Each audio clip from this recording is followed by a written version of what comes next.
Hello दोस्तों, कैसे हैं आप लोग। स्वागत है आप सभी लोगों का आप सभी के अपने चैनल सपोर्टिंग ऑफ फार्मेसी में। दोस्तों, जैसा कि आप लोग जान रहे हैं, हम लोगों ने बी फार्मेसी 7 सेमेस्टर वालों का इंडस्ट्रियल फार्मेसी सेकंड का यूनिट 4 तक पढ़ के टोटल कंप्लीट कर लिया है। अगर आप लोग नहीं देखे हैं तो जाकर के देख लेना।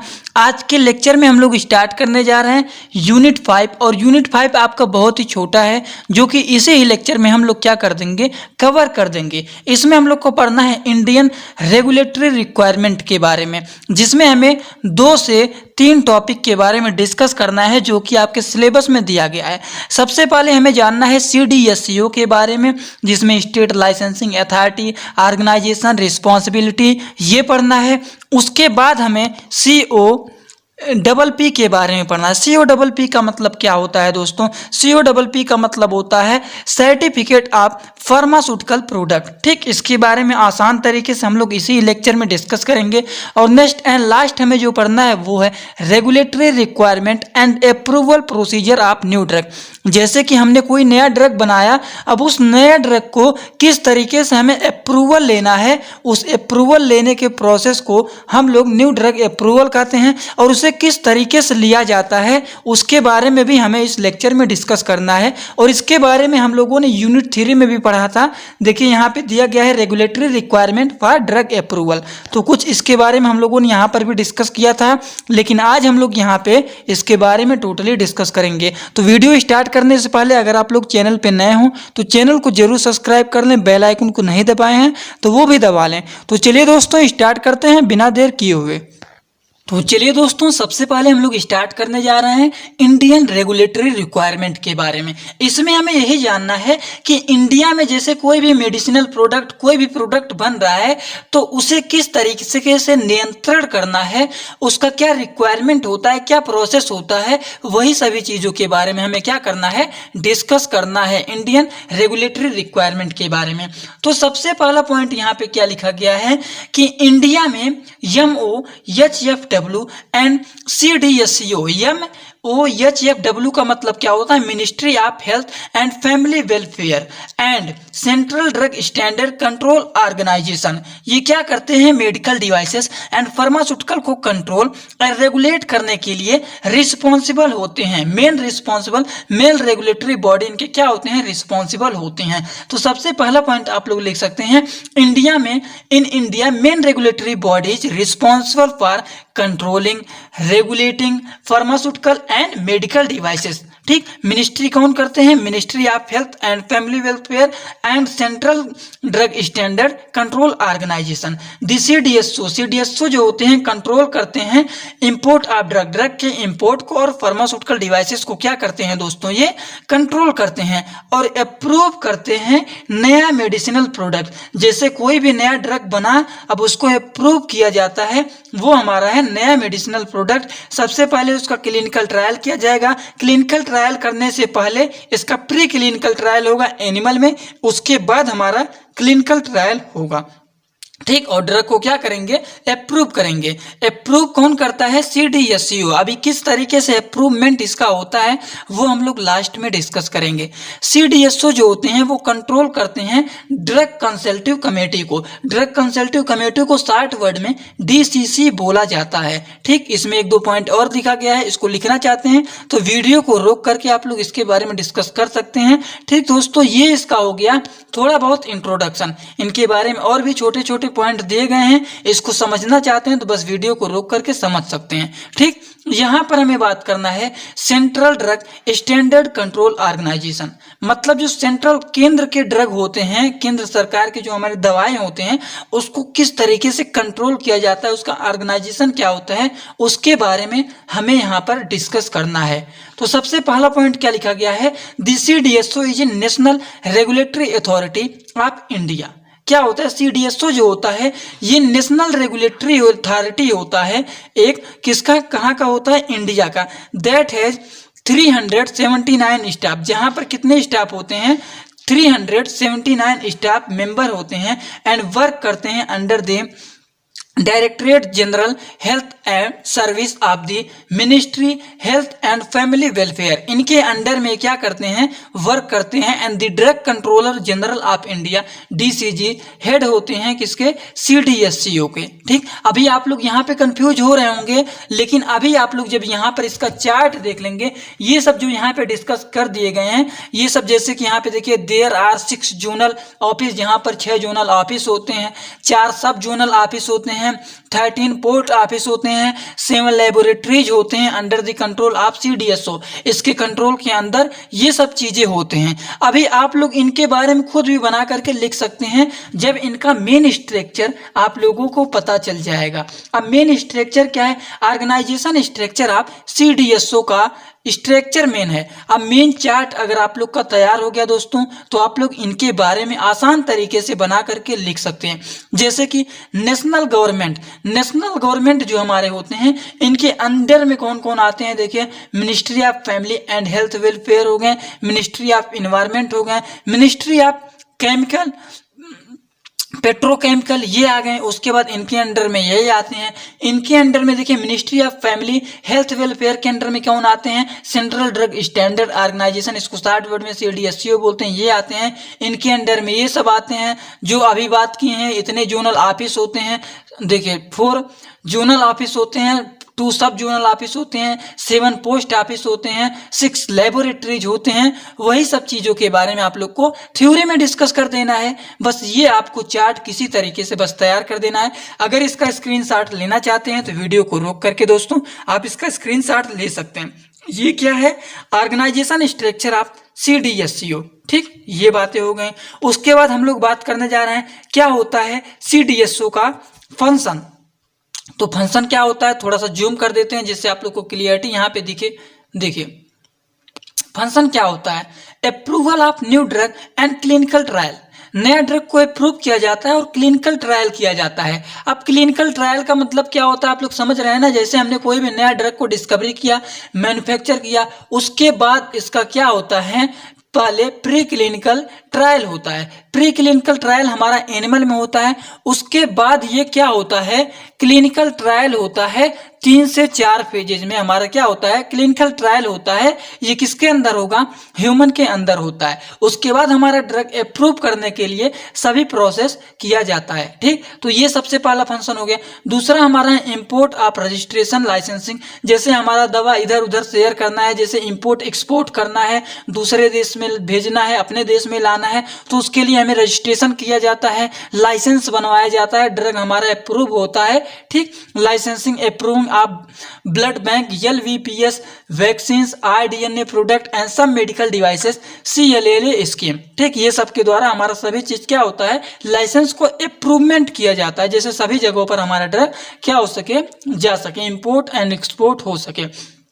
Amendment to D&C act and rule. अच्छा, इंपोर्ट एंड एक्सपोर्ट हम कर रहे हैं तो आप लोग समझ रहे हैं कि इंपोर्ट क्या होता है, इंपोर्ट क्या होता है और एक्सपोर्ट क्या होता है। इंपोर्ट का मतलब जैसे कोई भी दवा बाहर बना और हमारे देश में सप्लाई हो गया, क्योंकि वहाँ पर इसका बहुत अच्छा रिस्पांस है, तो वहाँ से हमारे देश में चला आया। फिर यहाँ पर कोई भी दवा बना, हमारे इंडिया में कोई देश बना दवा, और इसको क्या कर दिया गया, फॉरेन में भेज दिया गया कि इसका रिस्पांस बहुत अच्छा है, तो फॉरेन में भी ट्रांसफर हो गया। ठीक, तो ये हमारा होता है एक्सपोर्ट। ठीक, grant test license, personal license NOC for the export, export करने के लिए लाइसेंस बनवाया जाता है, जैसे दूसरे देश में भी नए नए ड्रग अच्छे कंपनी के हैं, अच्छे कैटेगरी के हैं, अच्छा रिस्पांस मिल रहा है, तो वो एक्सपोर्ट हो रहा है। ठीक, टेस्टिंग ऑफ न्यू ड्रग, नए ड्रग का टेस्टिंग हो रहा है। ठीक, ये सब क्या होते हैं दोस्तों, फंक्शन ऑफ CDSO के फंक्शन होते हैं। तो इसको आप लोग इस तरीके से चार्ट बना करके लिख सकते हैं। अब देखिए स्टेट लाइसेंसिंग अथॉरिटी। अब स्टेट लाइसेंसिंग अथॉरिटी क्या होता है, देखिए state licensing authority level consist होते हैं food and drug administration for each state, प्रत्येक स्टेट में। देखिए सभी देश में अपना अलग अलग रूल होता है, वहाँ पे किस तरीके से, जैसे हमारा अपने देश में कोई ड्रग बना, अब यहाँ पर ड्रग को अप्रूव करने के लिए क्या क्या मेथड हैं, क्या क्या प्रोसेस हैं, अपने देश के तो अलग हैं, अब दूसरे देश का क्या रूल है, दूसरे देश का रूल अलग होता है। सभी जगहों पर अपना अपना अलग अलग रूल होता है। ठीक, तो वही प्रोसेस होता है। तो यहाँ का क्या रूल होता है, स्टेट लाइसेंसिंग अथॉरिटी का, वही सब चीज़ों के बारे में आप लोग को को यहाँ पर डिस्कस कर देना है 2 से 4 पॉइंट में। अब हम लोग बात करने जा रहे हैं प्रोसीजर फॉर ऑब्टेनिंग लाइसेंस। अब प्रोसीजर आप लोग थ्योरेटिकल पढ़ते रहना, लेकिन प्रोसीजर आप लोग वीडियो को रोक करके इसको अगर पढ़ना चाहते हैं तो पढ़ सकते हैं बहुत ही आसान तरीके से। यहाँ पर इसका चार्ट बना हुआ है, देखिए आप लोग को 60 वर्ड में ऐसे दिखा दे रहा हूँ, ठीक। स्क्रीनशॉट लेना चाहते हैं तो इसको ले सकते हैं, क्योंकि ये चार्ट बहुत ही इंपॉर्टेंट है। अब इसमें कुछ समझाना नहीं है, इसीलिए बहुत ही इजी वर्ड में आप लोग के लिए मैं लेके आया हूँ चार्ट, जिसे चार्ट आप लोग देख लेंगे तो आप लोग को समझ में आ जाएगा। अब देखिए स्टेट ड्रग कंट्रोल ऑर्गेनाइजेशन में क्या क्या होते हैं, हमारे ड्रग कंट्रोलर होते हैं, ड्रग टेस्टिंग लैबोरेटरीज होते हैं, इसमें हमारे डिप्टी ड्रग कंट्रोलर होता है, गवर्नमेंट एनालाइट करते हैं, फिर एनालाइट होता है, फिर सपोर्टिंग होता है स्टाफ का, ठीक। इसमें क्या होता है ड्रग इंस्पेक्टर होते हैं, उसके बाद क्या होता है सपोर्टिंग होता है स्टाफ का। ये हमारे कुछ चार्ट हैं किसके, स्टेट ड्रग कंट्रोल ऑर्गेनाइजेशन। तो आप लोग इसको तैयार कर लेना, कोई भी दिक्कत नहीं होना चाहिए। अगर एग्जाम में पूछ लेता है write the organization of SLA, तो आप लोग इसका स्ट्रक्चर जरूर बना लीजिएगा, ठीक। कोई दिक्कत नहीं आना चाहिए इसमें। अब आप लोग इसके बारे में यहाँ पे 60 वर्ड में दिए गए हैं। Total number of drug inspector, total number of drug manufacturers, ठीक, टोटल नंबर ऑफ सेल प्राइमिसेस, ठीक, अप्रॉक्स कितने होते हैं ये यहाँ पे लिखे गए हैं। अब हम लोग बात करने जा रहे हैं क्या रिस्पॉन्सिबिलिटी इनके होते हैं, क्या फंक्शन होते हैं, ठीक। तो देखिए ये कंट्रोल करते हैं licensing of drug manufacturing and sale establishment को, ठीक। और ये कंट्रोल करते हैं licensing of drug testing laboratories. Licensing of drug testing laboratories को क्या करते हैं, कंट्रोल करते हैं, ये रेगुलेट करते हैं। Approval of drug formulation for manufacturing के लिए क्या करते हैं, रेगुलेट करते हैं। और ये मॉनिटर करते हैं quality of drug and cosmetic manufactured and marketed by the state unit. और ये इन्वेस्टिगेट होता है market trial and infringement of the legal provision and law. Legally इसको क्या किया जाता है, मार्केट में ट्रायल करके भेजा जाता है। जैसे मान लीजिए हमने कोई ड्रग बनाया, अब इसको सभी जैसे प्रोसेस होते हैं, ड्रग को अप्रूवमेंट लिया जाता है।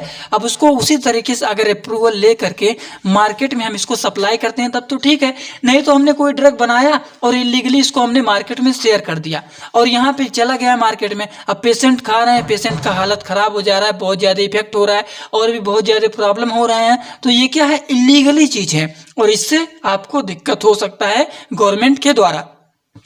तो यही सब इसकी रिस्पॉन्सिबिलिटी होती है, सभी चीज को ध्यान में रखा जाता है। अब हम लोग बात करने जा रहे हैं दूसरा जो हमारा टॉपिक है वो है COPP। एग्जाम में पूछ सकता है कि right A detail note on COPP। COPP का फुल फॉर्म क्या होता है दोस्तों, certificate pharmaceutical product. Certificate pharmaceutical का जो प्रोडक्ट है, कोई भी प्रोडक्ट है, जैसे मान लीजिए कोई भी ड्रग बना, ठीक, ड्रग से ही एग्जाम्पल दे रहा हूं क्योंकि आप मेडिसिनल इंडस्ट्रियल फार्मेसी पढ़ रहे हैं, जिसमें हमें सभी चीजों के बारे में, ड्रग के बारे में ही पढ़ना है। कोई भी चीज बना रहे हैं, जैसे मान लीजिए हमने कोई भी चीज बनाया, ठीक, अब ये चीज बना, अब इसको हम लोग अप्रूव किए, सब कुछ किए, अब इसको करने के बाद हम लोग इसका एक सर्टिफिकेट बनाते हैं। अगर इसके बारे में हमें बताना है किसी को तो ये सर्टिफिकेट दिखा देंगे कि इसका क्या क्या रोल है, क्या क्या काम है, कैसे कैसे बना है, सभी चीजों के बारे में इसमें सर्टिफिकेट में लिखा रहता है। तो ये तो मोटी मोटा बात हो गया, किस तरीके से लिखना है आप लोग को। देखिए, national health authorities issued the COPP upon the request for the customer and authority, customer the authority of the product manufacture importing of the country. अब देखिए कस्टमर के रिक्वेस्ट के द्वारा ये बनाया जाता है। मान लीजिए हमने कोई ड्रग बनाया, अब सर्टिफिकेट हमारे पास है ही नहीं, तो कस्टमर इसको देख करके ले लेगा। हम ऊपर बता दे बहुत अच्छा दवा है, बहुत अच्छा दवा है, इसको एक बार खा लेंगे तो अमर हो जाएंगे, ये हो जाएंगे, वो हो जाएंगे। कस्टमर सेटिस्फाई होगा नहीं, वो सर्टिफिकेट मांगता है, वो मांगते हैं प्रूफ कि आप लोग इसको दिखाइए जिससे पेशेंट को कोई दिक्कत ना हो मार्केट में लाने से पहले, ठीक। तो यही हमारा होता है सर्टिफिकेट फार्मास्यूटिकल प्रोडक्ट। इसके बारे में बहुत आसान वर्ड में 3 से 4 टॉपिक में दिए गए हैं, इसको लिख सकते हैं। अच्छा, COPP का एम क्या होता है, मेन एम इसका क्या होता है, ये जानिए आप लोग। सबसे पहली बात, सबसे पहली बात देखिए, COOP जो होते हैं ये मेनली फोकस करते हैं फॉलोइंग एसेप्ट के ऊपर, जैसे कि ये प्रोवाइड करते हैं information regarding imported of drug, जो इम्पोर्ट हो रहे हैं ड्रग उनको क्या करते हैं, उनके इंफॉर्मेशन को प्रोवाइड करते हैं, जैसे कि वेलफेयर या फिर कह सकते हैं not drug processed quality standard, जैसे कोई भी ड्रग का क्वालिटी सही नहीं है उसके बारे में भी चेकिंग किया जाता है और प्रोवाइड किया जाता है उसके इंफॉर्मेशन को। ठीक, वेलफेयर या फिर कह सकते हैं not safe and effective enough, कोई ड्रग सेफ नहीं है, वो इफेक्टिव नहीं है, तो उसके बारे में भी इंफॉर्मेशन क्या किया जाता है, प्रोवाइड किया जाता है। ठीक, ये सब चीज़ों के बारे में ये मेन इसका एम होता है। ठीक, दूसरा हमारा है क्या है, demonstrate that welfare not correct guideline procedure of GMP। GMP का मतलब क्या होता है, good manufacturing procedure are being followed. अब कोई भी चीज बना है वो गुड मैन्युफैक्चरिंग प्रोसेस के द्वारा GMP के द्वारा सही से नहीं बना है तो वो क्या होगा, वो मार्केट में नहीं लाया जाएगा। उसके बारे में सभी इंफॉर्मेशन को चेक किया जाएगा, कैसे बना है कैसे नहीं बना है उसके बारे में पूरी की पूरी इंफॉर्मेशन पता किया जाएगा। अगर वो ड्रग इफेक्टिव है तो मार्केट में सप्लाई होगा, अगर वो ड्रग इफेक्टिव नहीं है, असर नहीं देगा, अपना एक्शन नहीं दिखाएगा तो वो मार्केट में सप्लाई नहीं होगा। ठीक, वही चीज है। तीसरा पॉइंट है, ये इंक्रीज करता है क्वालिटी सेफ्टी प्रोडक्ट को।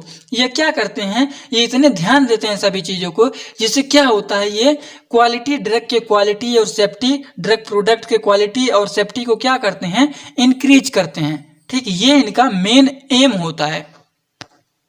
अब इनकी स्कोप क्या होते हैं, स्कोप के बारे में भी 3 से 4 पॉइंट में यहाँ पे लिखे गए हैं। इसको भी वीडियो को रोक करके लिखना चाहते हैं लिख सकते हैं, नहीं तो वैसे PDF शेयर कर दूंगा, आप लोग वहां से कर लेना। अब देखिए COOP जो हमारे होते हैं ये बेसिकली कितने टाइप के होते हैं, 3 टाइप के होते हैं। ये बेसिकली कितने टाइप के होते हैं, 3 टाइप के होते हैं। कौन कौन से होते हैं, सबसे पहला जो हमारा होता है WHO 1975 टाइप ऑफ COPP।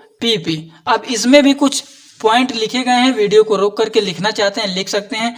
दूसरा जो हमारा स्टेप है, दूसरा टाइप कौन सा है, दूसरा टाइप है WHO 1988 टाइप ऑफ COPP।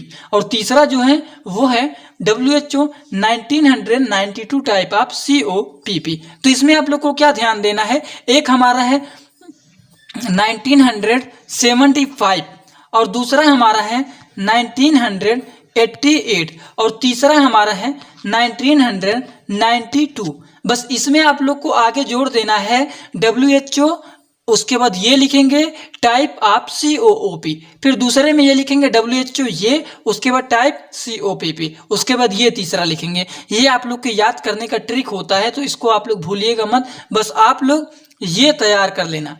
ठीक, किस सन में हुआ है, इतनी बातें आप लोग को समझ में आ गई होगी। इसमें 3-3, 4-4 पॉइंट, बहुत छोटे छोटे पॉइंट लिखे गए हैं। इसको लिखना चाहते हैं तो वीडियो को रोक करके आप लोग लिख सकते हैं। अब देखिए नेक्स्ट एंड लास्ट जो हमारा पॉइंट है, इसके बारे में हम लोगों ने यूनिट 3 में ही रेगुलेटरी अफेयर में ही पढ़ लिया था कि जैसे कोई भी नया ड्रग बनता है, अब मान लीजिए कोई भी ड्रग नया बना, अब उसको किस तरीके से regulatory requirement and approval procedure for new drug. ठीक, अब उसको किस तरीके से हमें अप्रूव कराना है और किस तरीके से हमें सप्लाई करना है, कहाँ पर सप्लाई करना है, मार्केट में। अब इन सभी को काम को करने के लिए सभी देशों में अलग अलग रूल बना होता है, अलग अलग रूल बना होता है। ये नहीं कि इंडिया में यहाँ पर एप्लीकेशन लिखा जा रहा है, यहाँ पर एप्लीकेशन लिखा जा रहा है, फिर ये अप्रूवमेंट दे रहे हैं, ये अप्रूवमेंट दे रहे हैं, फिर हमारा टेस्टिंग हो रहा है, फिर ये हो रहा है, वो हो रहा है, फिर हमारा ड्रग अप्रूव हो रहा है। ठीक, तो सभी देशों में अलग अलग तरीकों का नियम बना होता है, उस तरीके से ड्रग क्या होते हैं, अप्रूव होते हैं। वो सब चीज़ों के बारे में यहाँ पे लिखना है। लेकिन एक बात हम यहाँ पे डिस्कस करेंगे जो कि हम लोग यूनिट 3 में भी डिस्कस किया था कि अगर इंडिया में कोई भी नया ड्रग बन रहा है तो उसको किस तरीके से अप्रूवल लेना है, किस तरीके से मार्केट में सप्लाई करना है, वो चीज़ हमें यहाँ पे जानना है। तो वो चीज़ के बारे में हम लोग डिस्कस करेंगे। लेकिन इसका मेन मोटा पॉइंट क्या होता है, वो चीज़ें यहाँ पे लिखे गए हैं, वो आप लोग वीडियो को रोक करके लिखना चाहते हैं लिख सकते हैं, नहीं तो आप लोग समझने के लिए तो समझा ही दिया हूँ। आप लोग देखिए यहाँ पे क्या होता है, नया ड्रग बना, नया ड्रग बनने के बाद यहाँ पे देखिए फेज 1, फेज 2, फेज 3, फेज 4 लिखा गया है। इसका मतलब क्या है, इसका मतलब ये है कि मान लीजिए जैसे कोई भी नया ड्रग बना, नया ड्रग मैन्युफैक्चर डिस्कवर हो गया सब चीज, उसके बाद इसका क्या होता है, प्री क्लिनिकल ट्रायल होता है। अब प्री क्लिनिकल ट्रायल कहाँ पे होता है, ये प्री क्लिनिकल ट्रायल होता है एनिमल के अंदर। उसके बाद अगर ये हमारा इसका रिजल्ट सही रहा, ठीक, उसके बाद तब हम लोग क्या करते हैं, क्लिनिकल ट्रायल करते हैं। क्लिनिकल ट्रायल किसके अंदर करते हैं, ह्यूमन के अंदर किया जाता है इस ड्रग का क्लिनिकल ट्रायल। अब क्लिनिकल ट्रायल किया जाता है 3 से 4 फेजेज में, 3 से 4 फेजेज में हमारा क्या किया जाता है, प्री क्लिनिकल ट्रायल किया जाता है। अगर हम लोग पहले अपने चेक करेंगे, हमने जब नया ड्रग बनाया, अब नया ड्रग बनाने के लिए सभी चीज़ों के लिए रजिस्ट्रेशन पहले नहीं कर देंगे, पहले हम लोग खुद उसके बारे में क्या करेंगे, अच्छे से टेस्टिंग कर लेंगे। अगर टेस्टिंग में रिजल्ट सही रहा तब हम लोग अप्रूवल लेने के लिए और मार्केट में इंडिया में सभी जगहों पर सप्लाई करने के लिए हम लोग क्या करेंगे, अप्रूव लेने के लिए फॉर्म फिल करेंगे। ये बातें होता है कि जब हमारा ड्रग सही है, अब हम अप्रूवल ले सकते हैं, हमारा सब चीज़ सही है, तो हम लोग क्या करते हैं, फॉर्म को अप्लाई करते हैं। अब हम लोग देखिए यहाँ पे बात करने जा रहे हैं drug approval process in India. अब इसके बारे में एकदम टोटल एकदम अच्छे तरीके से आप लोग को यूनिट 3 में बता दिया हूँ। अगर जो लोग देखे हैं वो लोग को एकदम अच्छे से समझ में आया होगा। बस यहाँ पे आप लोग को मोटी मोटा बात बता दे रहे हैं कि क्या किया जाता है, एप्लीकेशन लिखा जाता है। एप्लीकेशन होता है किसके द्वारा, पहले एक होता है एप्लीकेशन आप एथिकल कमेटी को, और दूसरा होता है IND एप्लीकेशन फिल करते हैं CDSO हेडक्वार्टर से। IND का मतलब क्या होता है, investigation new drug. Investigation new drug का क्या किया जाता है, एप्लीकेशन फिल किया जाता है CDSO का, ठीक, CDSO हेडक्वार्टर पर क्या किया जाता है, एप्लीकेशन फिल किया जाता है। इसमें क्या होता है, रिपोर्ट ऑफ एथिकल कमेटी होता है, और इसमें क्या होता है हमारा, इसके बाद प्रोसेस होता है, एग्जामिनेशन होता है। नया ड्रग जो है उसके बारे में एग्जामिनेशन होता है, डिटेल पूरा का पूरा रिव्यू किया जाता है कि इसका क्या अच्छाइयाँ हैं, क्या बुराइयाँ हैं, कैसा इसका रिव्यू है, क्या किसके द्वारा होता है, इन्वेस्टिगेशन न्यू ड्रग कमेटी के द्वारा पूरा का पूरा डिटेल इसका रिव्यू किया जाता है इसमें, ठीक। उसके बाद क्या होता है, रिकमेंडेशन होता है DCGI के द्वारा। उसके बाद क्या होता है, IND investigation new drug application क्या होता है। अगर इतना चीज सही हुआ तब क्या होता है, इन्वेस्टिगेशन न्यू ड्रग का एप्लीकेशन जो होता है ये अप्रूव हो जाता है, ठीक। और अगर ये पॉजिटिव, अगर ये भी हमारा पॉजिटिव हो गया, इसको छोटा कर देता हूं, अब ये भी अगर इतना करने के बाद पॉजिटिव हुआ, तब ये इसका और इसका, ये दोनों एप्लीकेशन हमारा क्या हो गया, अब इतने में अप्रूव हो गया। अब दोनों को क्या होगा, ये अब होगा हमारा, अब जाकर के हमारा हो गया क्लिनिकल ट्रायल स्टार्ट। और ये जो हमारा इतना पूरा का पूरा प्रोसेस है, ये प्रोसेस हमारा विद इन 12 वीक के अंदर हमारा इतना चीजें चलेंगे। उसके बाद हमारा क्या होगा, क्लिनिकल ट्रायल स्टार्ट होगा, फिर क्या होगा, एप्लीकेशन पर न्यू ड्रग रजिस्ट्रेशन। अब हमारा नए ड्रग का रजिस्ट्रेशन होगा CDSO से, ठीक। यदि ये हमारा कंप्लीट होता है, रिव्यू DCGI के द्वारा रिव्यू होता है। अगर ये हमारा कंप्लीट नहीं होता है, यहाँ पे क्या लिखा गया है, इफ नॉट कंप्लीट, अगर ये हमारा कंप्लीट नहीं होता है तो ये क्या होता है, रिफ्यूज हो जाता है टू ग्रांट लाइसेंस, ठीक। लेकिन ये हमारा यदि कंप्लीट हो जाता है, सब चीज़ें प्रोसेस सही हैं, हमारा अप्रूवमेंट क्या हो जाएगा और लाइसेंस क्या हो जाएगा, ग्रांटेड हो जाएगा। और यही हमारा मेन मेथड होता है, मेन प्रोसेस होता है दोस्तों, किसका, drug approval process in India. India में ड्रग को अप्रूव करने का जो प्रोसेस होता है ये यही होता है। इसको आप लोग को तैयार कर लेना है एकदम अच्छे तरीके से। ये आपका अभी भी काम आएगा और फ्यूचर में भी काम आएगा, तो इसीलिए इस पे आप लोग ज़्यादा ध्यान दीजिएगा। तो दोस्तों आज के लेक्चर में हम लोगों ने मोटा अच्छे तरीके से पढ़ने की कोशिश किया है, और आज के लेक्चर में हम लोगों ने कम से कम यूनिट 5 का टोटल पढ़ के कंप्लीट कर लिया है। अब हमारा यूनिट 1 से लेकर के यूनिट 5 तक टोटल ये सब्जेक्ट कंप्लीट हो गया होगा। शायद कुछ लोग को एक बार में नहीं समझ में आया होगा, वीडियो को 1 से 2 बार देखेंगे आप लोग को समझ में आ जाएगा। तो चलिए दोस्तों, वीडियो को अच्छा लगा हो अगर आप लोग को तो एक लाइक जरूर कर देना और अपने सभी दोस्तों के पास शेयर कर देना। जो लोग शेयर कर रहे हैं कमेंट बॉक्स में जरूर बताना। तो चलिए, thanks for watching my video, like comment share and subscribe this channel.